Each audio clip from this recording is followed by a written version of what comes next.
Welcome to our presentation. Our presentation aims to introduce you to the Rastafarian movement, and educate you about one of their most well-known rituals, the Nyabinghi. Your presenters are, Afiya Lewis, Jamila Dhanoolal, and myself Amrit Lalla. Let's begin. What is the Rastafarian movement? It all began, in the early 1900s, when Africa, also known as Ethiopia, was colonized by the Europeans. After they were captured and exiled throughout the world, these areas became known as Babylon. When they were exiled, this marked the suppression of their culture by the whites. Though they believed that the suppression would end and they would all return to their homeland called Ethiopia. This movement all began in Jamaica in the year 1930. A black politician by the name of Marcus Garvey was the leader of an association known as the Universal Negro Improvement Association. This organization's main intention was to unify blacks with their land of origin and free them from oppression and improve their status. Marcus Garvey preached a prophecy which said, "Look to Africa where a black king shall be crowned, he shall be your redeemer." The image you are currently looking at is Marcus Garvey. The prophecy, this was basically the foundation of the movement. Now so said so done, soon after the prophecy was made. Ethiopia crowned Haile Selassie as the emperor. Rastafarians saw this as the fulfillment of Marcus Garvey's prophecy. This is why Emperor Haile Selassie is regarded by Rastafarians as their savior. The one who will redeem them from their suppressors and reunite them with their homeland. He is seen as the Black Messiah, Jar Rastafari.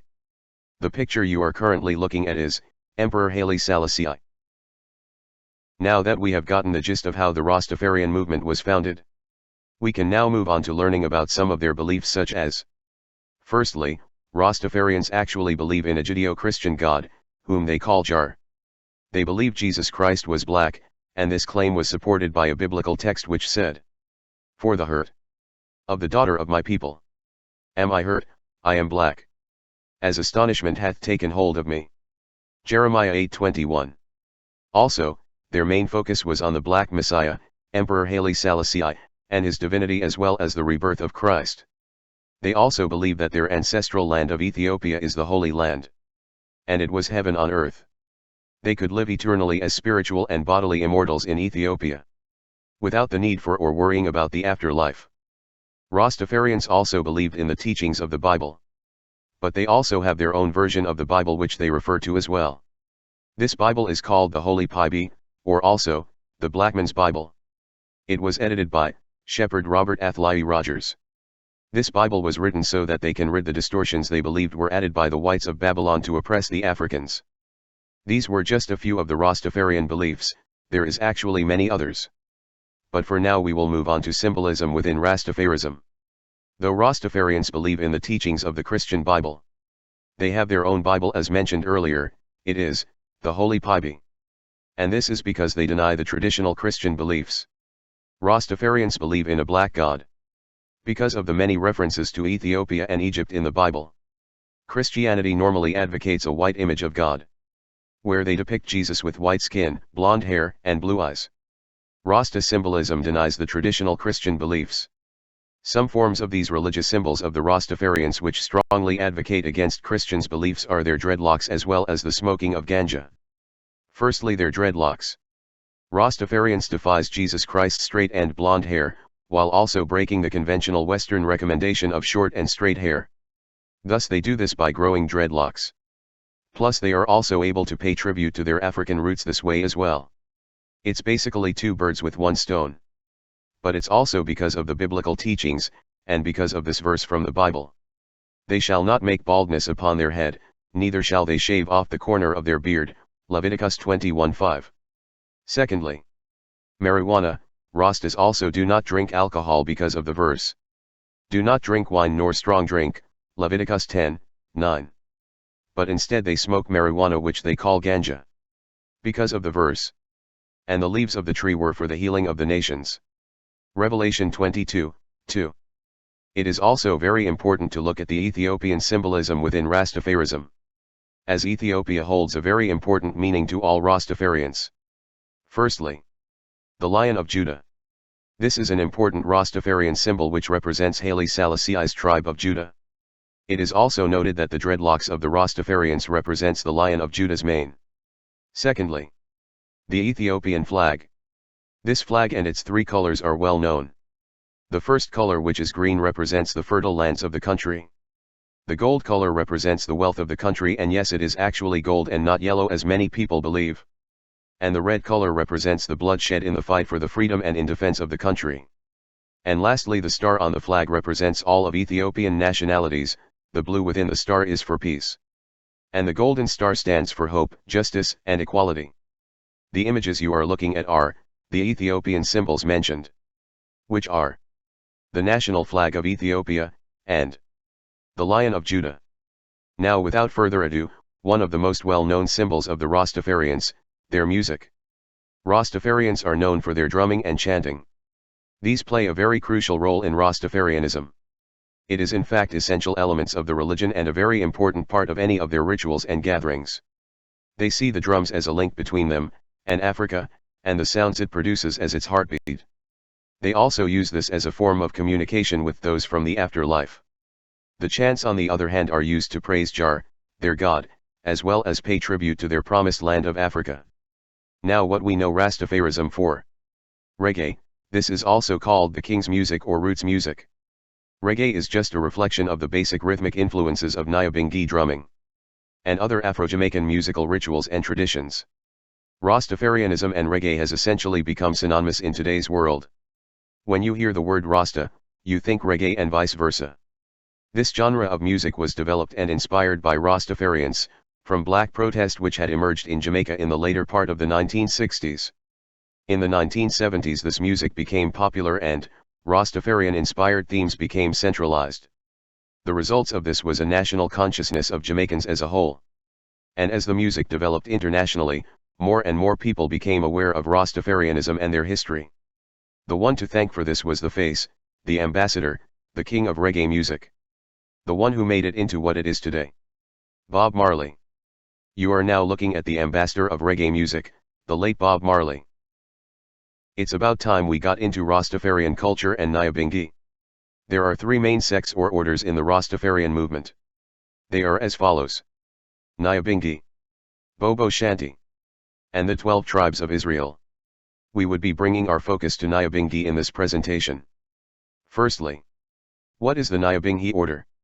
This is one of the oldest of all the Rastafarian orders, and it highlights the life of Haile Selassie I, Ethiopia, and the eventual return to Africa. The order was named after Queen Nyabinghi, who ruled Uganda in the 19th century and fought against colonialists and successfully reduced the influence of the colonial powers. The Nyabinghi order was overseen by an assembly of elders. They also attempt to retain the link between the Rastafarian faith and the African heritage. And also Nyabinghi is believed to mean death to all oppressors. Ethiopia is also highly regarded by the group because it emphasizes the repatriation of blacks to Africa. And they worship Haile Selassie I because they proclaim he is the incarnation of the supreme deity. Also, according to the sect, they believe in the natural elements. Water, earth, and air are regarded as the elements of life, while fire represents the wrath of Jar pouring down on Babylon. Now we will dive into the Nyabinghi ritual. Firstly, you will see a short video of what a real Nyabinghi ritual looks like. And then we will proceed with our discussion. The video was recorded by Ethiopia Holy Land Tours in 2016. It is an earth-strong Nyabinghi Shashmin celebration. You can view the full video on YouTube, the link will be posted in the description.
After seeing a real Nyabinghi ritual. What is it really? This ritual actually has many overlapping meanings within the Rastafarian movement. But it mainly refers to the island-wide religious gatherings of all Rastafarians brethren and sisterin, where they come together as communicants to praise Jah and to chant down Babylon, while drumming and chanting to the African-derived dance and drumming styles. Where was this ritual derived from? As mentioned, this is a form of ritual drumming which is performed as meditative practices, and chanting praises to Jah, at communal gatherings of Rastafarians. This ritual was birthed from the traditional drum ceremonies that the colonized African people of all ethnic groups had brought with them to Jamaica. And it was named after Queen Nyabinghi of Uganda. This ritual was once seen as very important in Jamaica, though in the later years these practices were only followed by those who were into the Rastafarism faith, as these Rastas had a different interpretation of the Bible and are known as Judeo-Christians. Therefore the Jamaicans who were Christians and not Rastafarians nor Judeo-Christians, saw this Afrocentric ritual and chant ceremonies as backward and primitive. We know about Nyabinghi, but how is it performed? The ritual is normally held on significant dates to the Rastafarians throughout the year, because this ritual is a form of celebration and commemoration. An example of this would be holding a Nyabinghi on the 23rd of July each year to celebrate Emperor Haile Selassie's birthday. Now when the Nyabinghi celebration starts, both the men and women have different roles to play. All the men of the communion must remove any headwear or head coverings, while the women must keep their hair covered. What follows after this is a group of men whose main requirement is to be a Rastafarian, are to either form a line or semicircle where they are assigned to be the drummers. For the Nyabinghi, there are three kinds of drums which are collectively called akit. There is a larger bass called a bandu, a middle-pitched funda, and lastly a high-pitched drum called the repeater or keed. All these drums are double-membraned, with its heads made of goat skin. These are how these drums look. You can see the funda, bandu, and repeaters respectively in the image. It must also be noted that only one akit player is allowed to play at a time. The other drummers would basically be tasked with keeping regular rhythms while the current akit player solo plays the drums. The drummers would be playing these drums in such a way, the sounds made would seem like they are having a conversation. Also, in addition to the akit players, there are also shekara players who are tasked with a more flexible role of playing the shaka to the rhythm of the drums. Now, while these akit players are chosen to play the drums, the rest of the communion would be singing and chanting away many well-known songs, some of which are even Hebraic scriptural verses, which are said to be evidence which proves the divinity of Haile Selassie. An example of this chant is, I have a little light in I, and I'm going to make it shine, Rastafari, shine. And holy Mount Zion is a holy place and no sinners can enter there. So let the words of my mouth and the mediation of my heart be acceptable in thy sight, of Rastafari. But these are not the only type of chants that are done during the ritual. The chanting normally includes a lot of recitation of the Psalms, as well as many variations of Christian hymns which were adopted by the Rastafarians. The beat, the rhythms, of these chants and songs, they were what influenced the reggae music we know today, as well as ska, and rocksteady. These chants not only contain ideas of black redemption and repatriation, they also help people to join together to participate and to feel the togetherness, the unity, and feel the warmth of being included in the Rastafarian community. Now throughout the ritual, it isn't only about the drumming and chanting of songs and hymns, but also, there are some points throughout the Nyabinghi where Bible passages are also read. This is because the Rastafarians truly recognize the importance and believe in Jesus Christ. The only difference is that they have their own perspective of him. After the Nyabinghi is done, what is the likely outcome? This ritual is a very strong Rastafarian tradition, which promotes unity and oneness amongst Rastafarians. It strengthens their spirit and fellowship with one another. It helps build that bond and togetherness, and raises the consciousness and the presence of Rastafari in the hearts of everyone in attendance. Now we will look at a short documentary. This video interviews a few genuine Rastafarians, who are well versed and knowledgeable in the culture, because of their age and experience. The video is very educational, and can also be found on YouTube. The link will be posted in the description. It comes from so far. We are Africa, so we are over here, sir. You understand? So coming from so far, it have to have a spiritual connection. Them really take I and I out of Africa, but them couldn't take Africa out of I and I said, you know.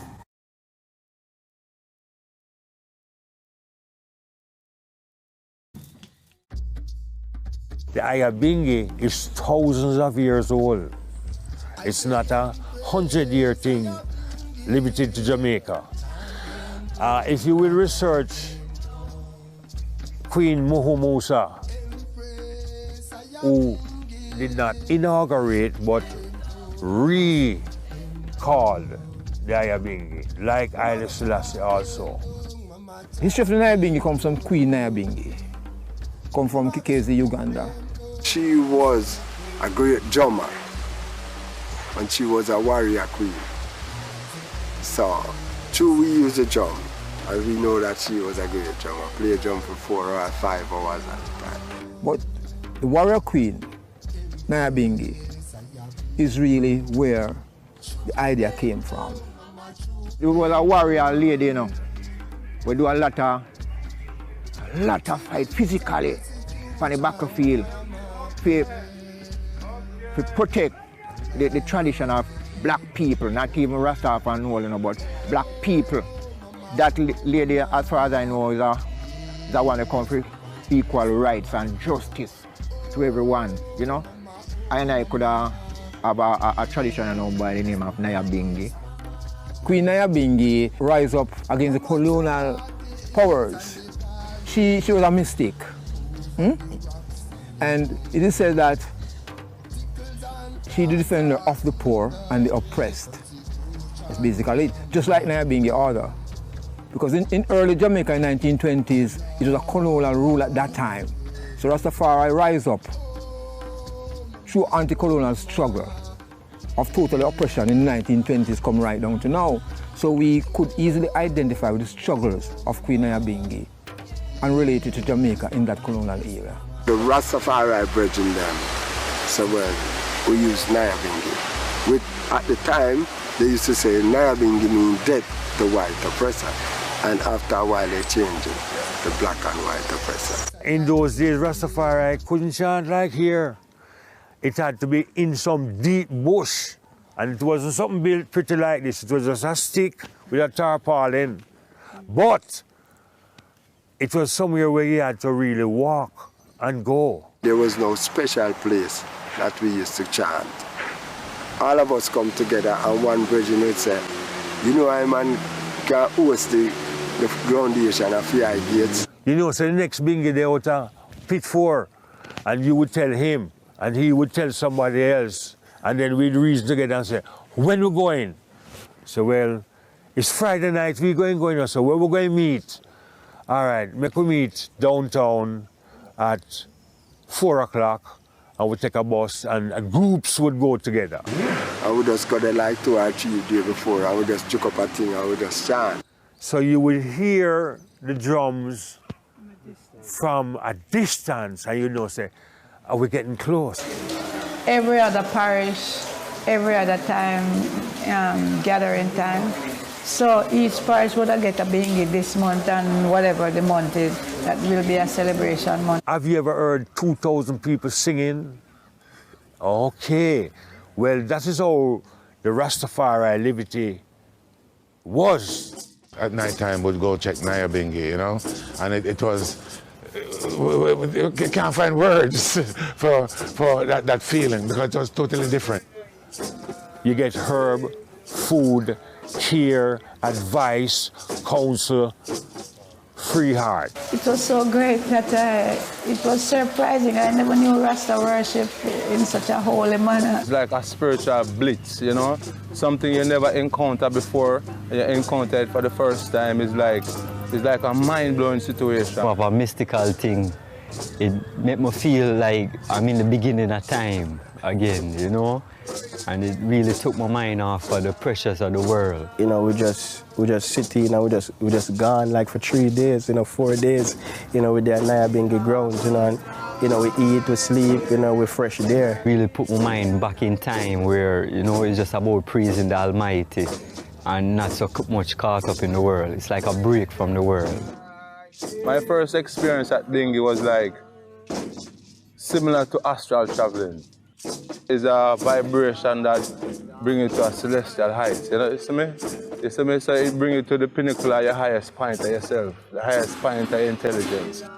The drumming, the mood, the singing was nothing I've ever experienced before. And it has never left me. I have always said to myself that later on in life, I have to go settle back into some of that.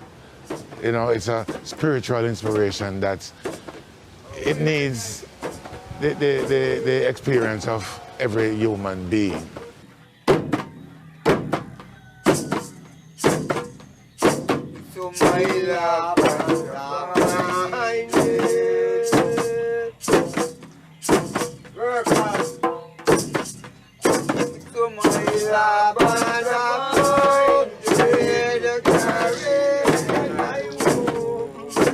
Many things. Nyabinghi is really a university because you learn how to hunt in terms of going to get the firewood for the fire. You learn about preparation in terms of getting the grounds ready. You learn about family in terms of sharing. You learn about togetherness. You know, so what Nyabinghi can teach you is a movement of life. So it's a self-building, more ironical, in tune with iration. It's a spiritual vibe, you know, so it's a spiritual growth. If you're a weak person, you can stay into a bingy. If you're not a spiritual person, because the fire key is there, it's a purging fire. So the bingy alone, you have a fire at the altar, which is inside, and you have a fire outside. Bingy is a cleansing fire.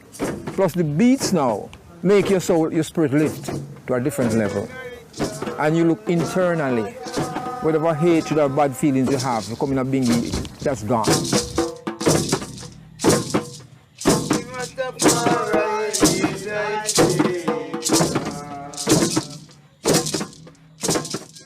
There's something about the drumming, that wakes up something internally. The connection is there, spiritual, and if you check COSTAATT, it's really the King's music, Because if you trod anywhere else in the world, it's only I and I alone make drum that way there. So Nyabinghi drum is a special drum. It's 3 drums: bass, funde, and the repeater. The repeater is a sharp instrument that teaches one, that tells you what's going on. The funde is one that tells you to do good. Do good to mankind, do good to everybody. So this one just hold the funde, he's saying do good to the people. But the bass is a heartbeat, a thunder bass. It's a 2 big bass, not a small one, a massive bass. So when it raises your consciousness, raises your blood pressure, if you have a low blood pressure, gone up. The 3 instruments reminds you of who you are and where you came from, your Africanness.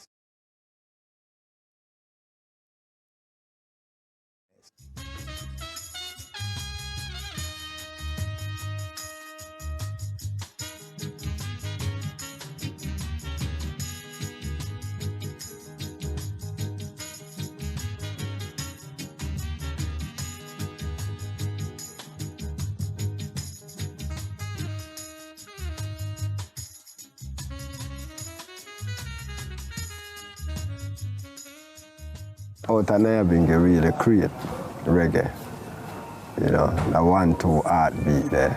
That's where, reggae really comes from. It's the beginning of the music, because the bingy, the Nyabinghi order, is where all of the music comes from. What them call heartbeats, they uku. So I play Nyabinghi right there, so now you can go there, So that's where the whole thing comes from. The Nyabinghi drumming, the 1-2 heartbeat drop, that was the development of rocksteady leading into reggae, where the music kind of slowed down from the fast up-tempo of mento and ska till it slows down with the rocksteady and then even gets slower with the reggae. Nyabinghi rhythm, the rhythm, heartbeat, it's the truth. Rastafarian music, which from that music come all music. we're going to read Psalm 9 with the understanding that this is a coronation psalm. That when His Majesty was crowned 1930, this is what everyone chants. I will praise Thee, O Lord, with my whole heart. I will show forth all Thy marvelous works. I will be glad and rejoice in Thee. I will sing praise to Thy name, O Thou Most High. When mine enemies are turned back, they shall fall and perish. Well, brethren used to create chant, but none of these chant was used out of the Bible. Because a lot of Rasta and in those time was influenced by the Bible. The chant which they sung were chants which I knew from the Baptist church and knew from the revival camp. You see, choruses and things like those, hymns, sankis. I knew all of these hymns and sankis because my grandpa was a deacon. A lot of the chant them changed around the words, but it's the same sankey, the same Bible doctrine. I wasn't a Bible person. Because I never know Rastafari to read and write. I know it through the genes and spirituality. I was from that time to this time, and the same time as I see one. So a lot of even the Rastafari movement, even until now, a lot of bridging them was influenced through the Bible. You know, and this Bible, I never say Haile Selassie I.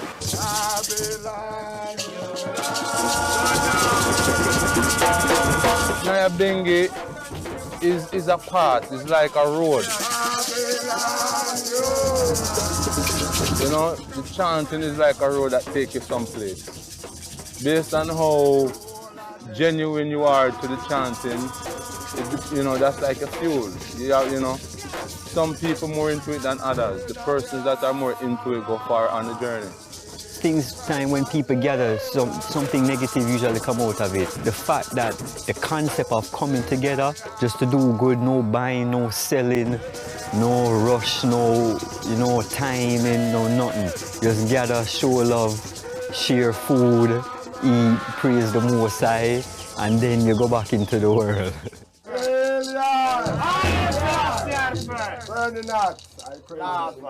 Anyone that knows or has experienced years of Nyabinghi life will only tell you about pleasure, about happiness, and about love. The warm current of love that Rastafari share. I don't know how the one them see it still, but we have to just learn to love ourselves. And if we love ourselves, everything will come after. We have come to the end of our presentation. Thank you for listening, and we hope you now have a better understanding of the Rastafarian culture and the Nyabinghi ritual. If there are any questions, feel free to ask us in the comments section below. Jar Rastafari, Haile Selassie.